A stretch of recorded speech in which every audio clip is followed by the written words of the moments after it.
Greetings, Earthlings, and welcome back to Podcastage. Today I'm back with a review of the brand new audio interface from Apogee, the Boom! The big bada boom! If you are interested in this audio interface, it will cost you around $300. Like always, I'll throw some affiliate links in the description down below. Also, in the sake of full disclosure, I do need to let you know that Apogee sent me this audio interface free of charge for the sake of making this review.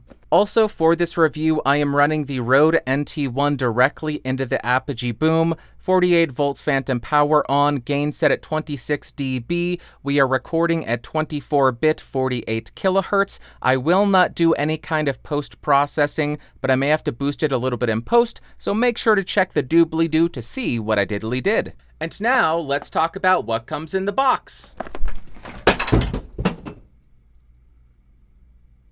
What a big surprise, you are going to get the audio interface. You'll get an approximately 1 meter or 3 foot USB-C to USB-A or USB-C cable. It converts. It has a little converter from USB-A to USB-C. How cool is that?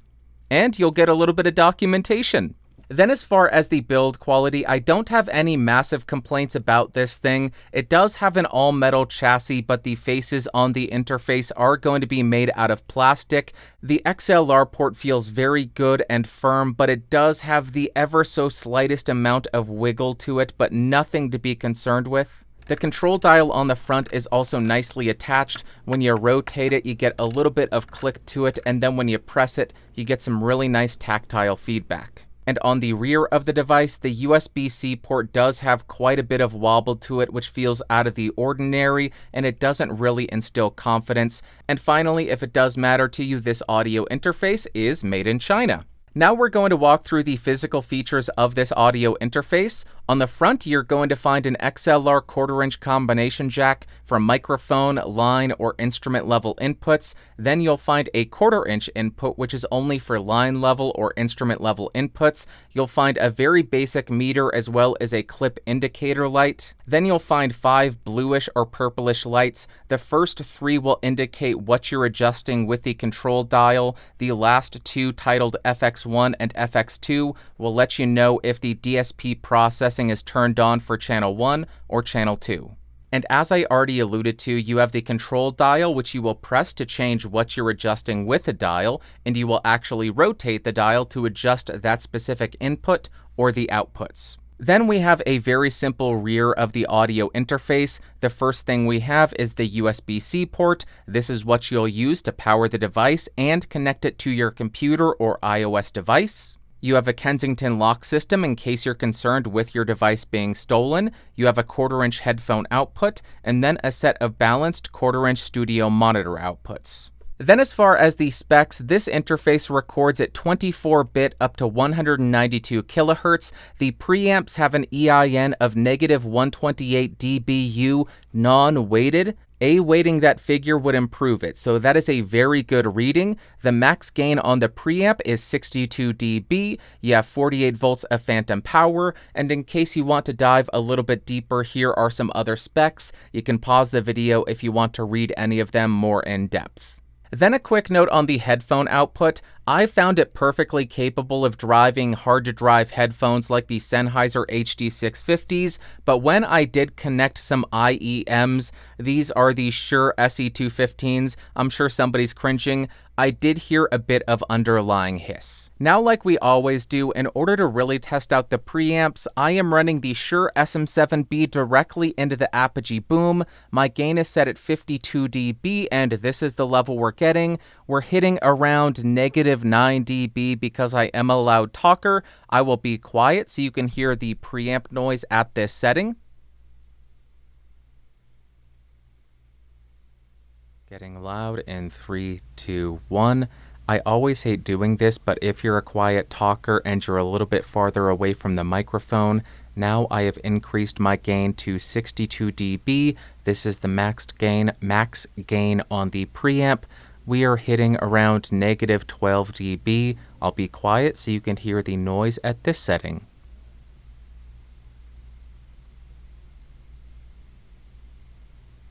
Getting loud in 3, 2, 1. And there you go, that is the Shure SM7B test, far away, whispering, gain maxed out.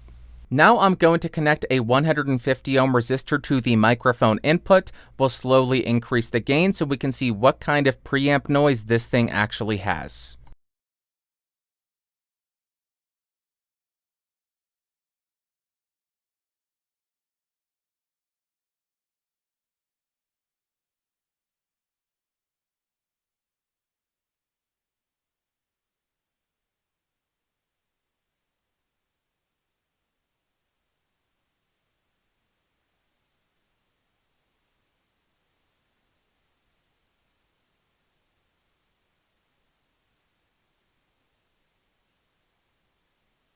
Right here, I am testing out the line input capabilities of this interface. I'm running the Rode NT1 through the Warm Audio WA73 EQ outboard preamp.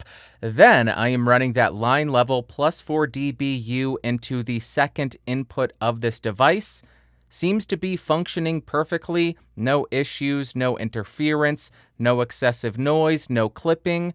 It is performing exactly as a plus 4 dBu line level input ought to. So in case you need to use a secondary microphone, you would need to use an outboard preamp and then run line level into the second input. But there you go, just a quick demo. Does function as it should be. Then as far as the latency, with the sample rate set at 48 kilohertz and the I/O buffer size at 64 samples, we have a 4.5 millisecond output latency, or a 9 milliseconds round-trip latency. Jumping to 128 samples, we have 5.5 milliseconds output, or 11.5 milliseconds round-trip. And jumping up to 256 samples, we have 8.5 milliseconds output, or 17 milliseconds round-trip. And then with the sample rate set at 192 kilohertz and the I/O buffer at 64, we have 3.3 milliseconds output, or 7 milliseconds round trip. At 128 samples, we have 3.7 milliseconds output, or 7.5 milliseconds round trip. And at 256 samples, we have 4.3 milliseconds output, or 9 milliseconds round trip. Next, in order to test the instrument DI input, I'm going to run an electric guitar, an electric bass, and an acoustic guitar directly into this. I will play the instrument's raw, just DI signal, then I'll add an amp simulator, and then I will play a full mix.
Alright, we're going to do a very quick walkthrough of the Apogee Control 2 software. This is not going to be a full tutorial. On the left-hand side of the window, you'll see a ready icon. This lets you know that the device you have connected is plugged in, getting power, and ready to start working. Beneath that, you have the ability to select what device you're adjusting with the Control 2 software. So if you have multiple Apogee devices, this is where you would select what device you want to control. Beneath that, you have a drop-down for the sample rate of the interface. You can change from 44.1 up to 192 kilohertz. I do video, so I pretty much stay at 48K. And beneath the sample rate, we have the ability to set the duration for a peak hold or an overhold in our meters. Currently, we're set at 2 seconds, and for example, and then it clears. And if we change peak and overhold to infinite and clap again, that meter will stay illuminated until we click on it to clear it. There you go. And the last option that you have in this column is to turn on or off the mixer view for the control software. Next, in this column titled Inputs, we have one thing that we can adjust titled Channel View. If we click on this, this allows us to select what channels we want to see in the Control 2 software. So if you don't want to see the digital inputs or playback, if you only want to see input 1, you can go ahead and do that and simplify what you're seeing. This is really going to come into play if you have a larger Apogee interface where you have 20 or 30 inputs and you don't want to see all of them on screen at once. Then we have the channel strips for our two inputs. The first item in the channel strip is going to be a meter for that specific input. This is followed by the input selection dropdown. For channel 1, we're able to select mic level input, plus 4 dBu or minus 10 dBV line level, or instrument input. On channel 2, since that only has a 1/4 inch input, we're only able to select line level or instrument input. Next, we have the ability to turn on the pad for each individual channel. When you have the microphone input selected, you get a negative 10 dB pad. For example, now I am talking and now I am down negative 10 dB. Let me go ahead and disengage that. When we have a channel set to instrument, if we hit the pad button, this will change the impedance of the input. When the pad button is not pressed, it has a 1 milliohm impedance. When we turn it on, I believe it's 3.2 kiloohms, which is what you would want to use for more of a keyboard if you're plugging in. Next on the channel strip, you have your gain dial. This allows you to turn up or down the gain for that specific input. Next, you have the ability to turn on or off the DSP processing for that channel. For example, I already have my EQ and compressor set. This is what it would sound like. I'm going to go ahead and turn it off. We'll dive into that a little bit later. Then on channel 1, you have a 48 volts phantom power button. You have a phase inversion button in case you have some kind of phase cancellation. And then you have this button right here, which will tie the gain of channel 1 and channel 2. So for example, let me go ahead and hit this, and then I will increase channel 2.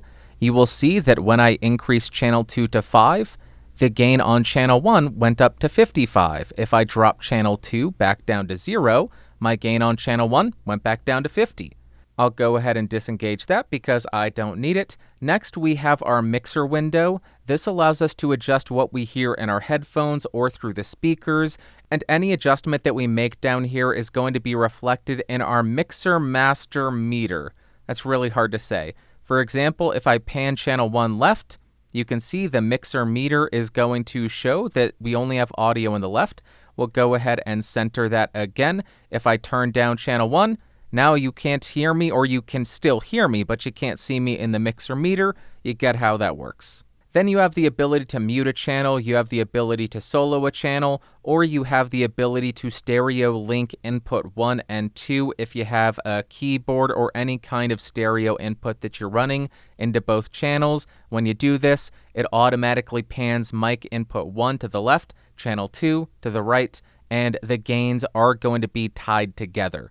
When you click on stereo link again, it unpairs the channels, and now they are independent again. Then you have two virtual faders for playback. The way that I would use this is have system audio playing back through playback 1, 2. Then I would be able to control that with this first fader. And then for my DAW, I would have that outputting to playback 3, 4. And then I'd be able to control that with this secondary fader. And the last fader we have here is going to be our master bus fader. So as I bring this down, our mixer meter should be decreasing. When I bring it back up, our meter ought to be increasing. As I already alluded to, this is going to be our mixer master meter. This will indicate what the mixer is outputting. Then we have our headphone output meter and our speaker output meter. Currently, all of these meters are identical because I am outputting the mixer to the headphone output and my speaker output, but if I wanted to change that, I would go to the headphone section, which is HP, or the speaker section, SP, click on the drop-down menu, and change the source that I am routing to that specific output. For me, the mixer output is the most helpful because I like being able to mix between my zero latency monitoring and computer playback. That's just the easiest for me, but you could route any of these to an output. You could have playback 1, 2, playback 3, 4, the mixer output, or have analog input 1, analog input 2, or the stereo set of the analog inputs going to the headphones or the speakers. Then you have the volume control for that specific output. You can turn headphones up or down. You're able to mute that specific output in case you want to shut off all monitoring. You can dim that output in case you want to attenuate the signal a little bit. Or you're able to select the Sigma icon, and this down mixes the output to a mono in case you want to check for phase issues on a stereo mix. Then we have the main output section. Currently, I have this set to variable because I don't have a volume control for my studio monitors. I want to be able to control that with the output dial for the actual interface. But if I click on this, you can see that you are able to set the output to be a fixed output in case you're running to a set of monitors that have a dedicated volume control. Then you have the main output level for the 1/4-inch monitor outputs on the rear of the interface. I have this set to +4 dBu because that's what my monitors require, but if you need -10 dBV line level for a set of studio monitors that are more consumer focused, you have that available to you. Again, you have a drop-down menu to select what you're routing to the speaker outputs. This means you can have a different output to the headphones and the monitors if you need that. You have the exact same controls after that. Turn your monitors up or down in the software, mute, attenuate with the dim, or down mix to mono. And here is a quick look at the iPad app because this is compatible with iOS and it still has all the same functionality. You can control both of the inputs. Both inputs have the DSP processing. And a quick note, my DSP processing settings transferred over from my iMac to my iPad just by plugging in the Apogee Boom to my iPad. So it was stored on the actual device. We'll close out of that. If we scroll over, we're able to adjust the speaker output and the headphone output. If we tap on the mixer icon, we have access to all of the faders for our mixer. Everything is the exact same as the desktop app. It's just laid out in a slightly different fashion. So there you go. That is the iPad app in case you want to use the Boom with your iOS device. And the final thing we're going to look at here is the DSP processing. First thing you can do is hit the power button. This turns on or off the DSP processing and prints it to your recording. Or if you just hit this power button again, now you can't monitor it and it is not being captured. But let's go ahead and hit the power button again. And then I will click on the effects icon next to that. And this will open up our channel strip. And this is the processing that we have available to us. This is a 3-band EQ, low, mids, and high band. We also have a variable high-pass filter from 20 Hz to 300 Hz. You can adjust what the high pass is doing, whether it is going to be the EQ or if you are using it to sidechain the compressor. On that note, we do have a compressor. You're able to adjust the threshold or where the compressor is engaged. You can adjust the ratio. I'm trying to use this more as a limiter, so I have it set at a ratio of 10:1, but you also have 5:1 or 3:1. You also have a mix dial, so you can go ahead and get, I think it's New York style compression, where you have the dry signal mixed with the compressed signal in case you want to do that. You have a gain reduction meter. You can see I am just barely tapping on this, but if I get really loud, you can see we get a lot of compression. Also, you're able to adjust the signal flow a bit more. You can change whether you are doing the EQ prior to the compressor or compressing and then running into the EQ. And the last effect that we have is drive or saturation. So if I wanted to get some nastiness, just grime up my recording, I can turn this all the way up and get that distortion, get that analog style saturation. For spoken word, I'm not going to use that, but if you're doing music and want to get that really aggressive sound, you have that at your disposal.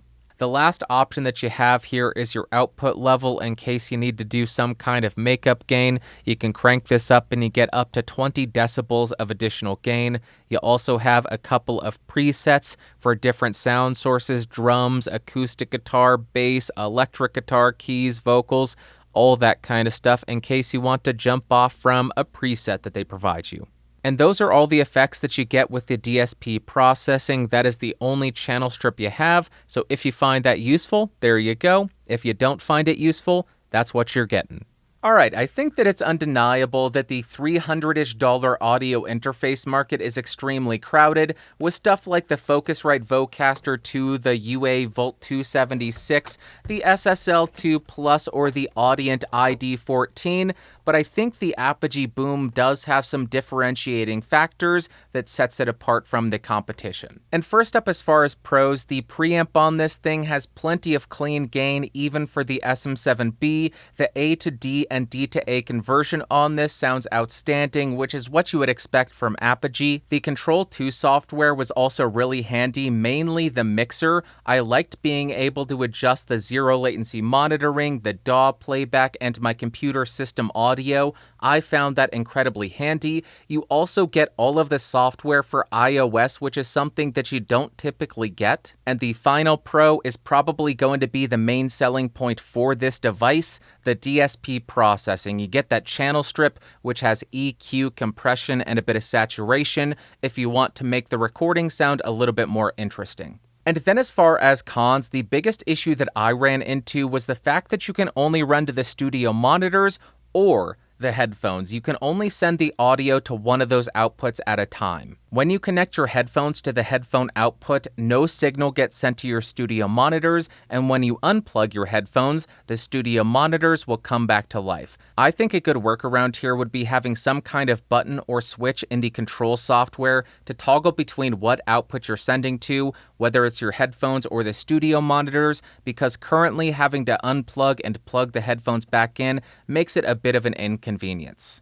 The second con for me is on the input section, and there's a reason that I made it con number 2. All of the competition has 2 microphone preamps, while the Apogee Boom only has a single microphone preamp.